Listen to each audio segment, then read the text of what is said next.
تو پھر کہنے لگے میں اگر آپ کی انجینئر کے ساتھ ایک میٹنگ کرا دوں. میں نے کہا موسٹ ویلکم, یہ تو ہماری بچپن کی خواہش ہے. انجینئر صاحب ایسی باتوں کا جواب دیتے ہیں کہ مناظروں سے کچھ نہیں ہوتا. میں کب مناظرہ کر رہا ہوں؟ میں آپ سے وہ جو پروفیشنل مناظر ہوتے ہیں میں وہ ہوں ہی نہیں. تو وہ دیوبندی مفتی خود ہوا میں اڑ کے آئے گا جہاز میں, وہ خود سوال لکھ کے لائے گا کہ کراچی سے میں مفتی طارق مسعود, جس کو آپ دیوبندی کہتے ہیں, میں نے تو اپنے نام کے ساتھ کبھی دیوبندی نہیں لگایا, لیکن آپ کو شوق ہے دیوبندی بریلوی کو پروموٹ کرنے کا ان ناموں کو. وہ آ گیا انجینئر صاحب, وہ آ گیا. تو میں مفتی طارق مسعود دیوبندی حنفی بنفس نفیس آپ کی خدمت میں اقدس میں یہ عرض کر رہا ہوں کہ اس کا جو جواب آپ نے دیا نا کلپ میں, وہ جواب آپ کا درست نہیں ہے. نادر علی صاحب کے اس بات کو 3-4 مہینے ہو چکے ہیں. وہ گئے, میں نے پھر فون کیا نادر علی کو پچھلے مہینے. میں نے کہا بھائی کیا بنا, وہ آپ میٹنگ کروا رہے تھے, کہہ رہے کہ نہیں وہ نہیں آ سکتے. میں نے کہا چلو میں جاتا ہوں یار. انہوں نے کہا اچھا میں پوچھ کے بتاتا ہوں. اب بھی مہینہ گزر گیا. فلا وربک, اے نبی مجھے قسم اس بات کی کہ میں تیرا رب ہوں. یہ ہے اظہار محبت. لا یؤمنون, یہ کبھی بھی ایمان والے نہیں ہو سکتے, چاہے یہ کلمہ گو ہو, اہل قبلہ ہیں, تمہارے ساتھ نمازیں پڑھتے ہیں, قانوناً صحابہ بھی ہیں, لیکن اندر سے انہوں نے منافقت والا رویہ اختیار کیا ہوا ہے. یہ کبھی مومن نہیں ہو سکتے. حتی یحکموک فیما شجر بینہم, یہاں تک کہ یہ آپ کو حاکم, جج, قاضی تسلیم نہ کر لیں اپنے جھگڑوں میں.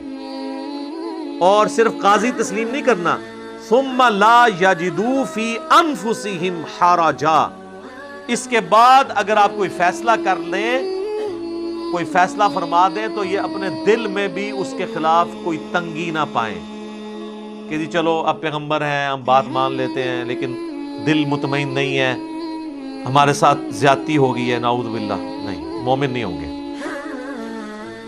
ثم لا یجدوا فی انفسہم حرجا, حرج بھی نہ دل میں پائے, مما قضیت, جو تم نے اے نبی فیصلہ کر دیا, ویسلموا تسلیما, اور سر تسلیم خم نہ کر لیں, اس وقت تک یہ مومن ہی نہیں ہو سکتے.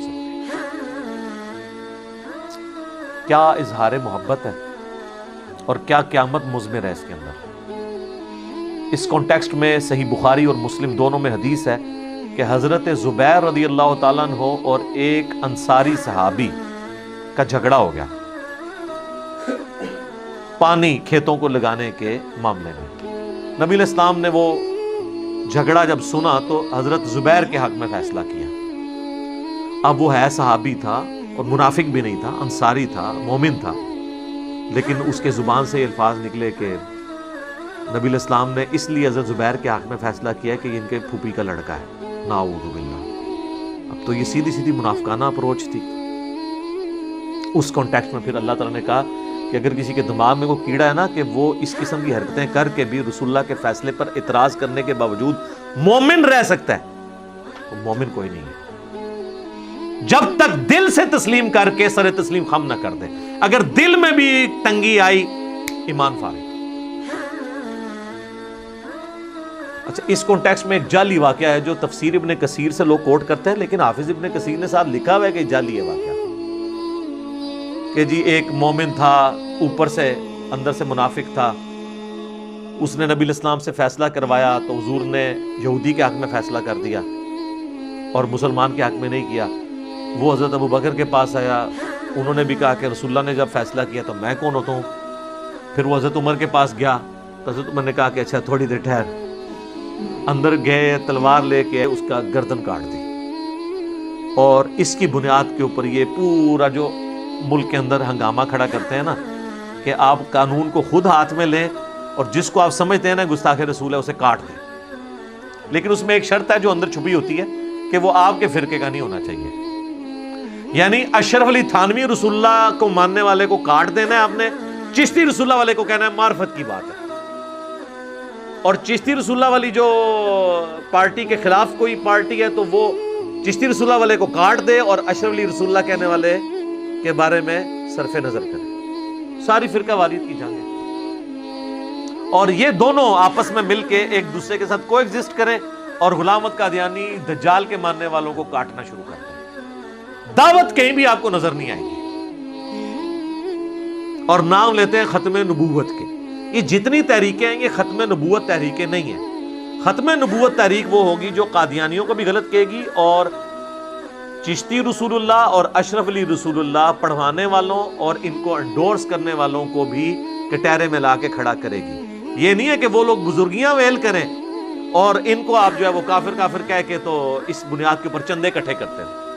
لہٰذا میں ان تمام تحریکوں کو کہتا ہوں یہ اینٹی قادیانی تحریکیں ہیں.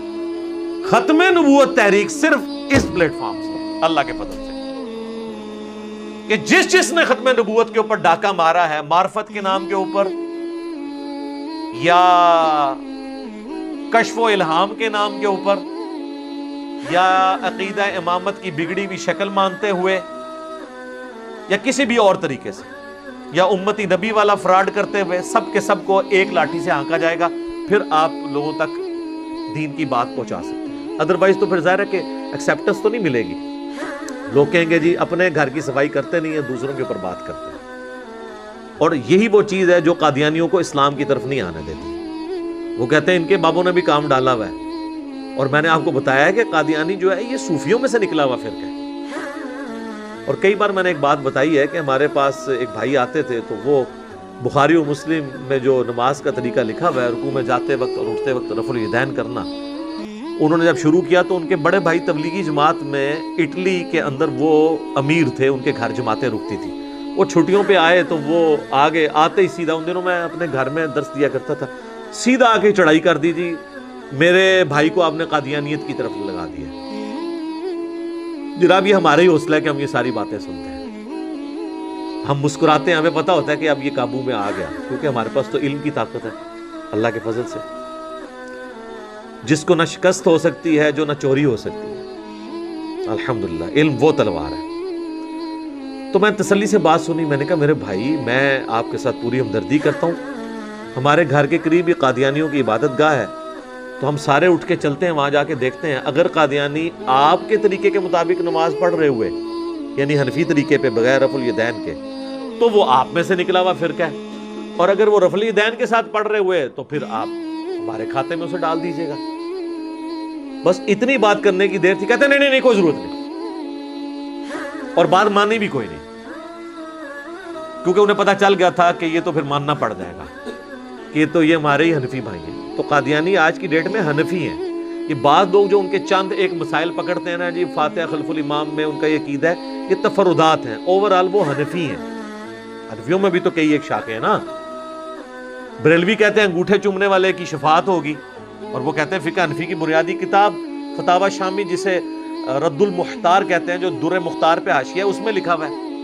جب ہم دیوبندیوں کو دکھاتے ہیں کہ یہ تو آپ کی مشترکہ کتاب ہے اس میں لکھا ہوا ہے انگوٹھا چوما کریں وہ کہتے ہیں جی لکھا تو ہوا ہے لیکن یہ مفتہ بھی ہی نہیں ہے.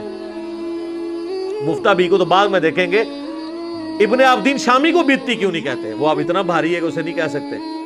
تو انگوٹھے چومنے والے معاملے میں بریلوی درست ہیں ایز فار ایز فقہ حنفی از کنسرن. قرآن و سنت کے حساب سے نہ یہ درست ہے نہ وہ درست ہے. فقہ حنفی کے مطابق بات ہے.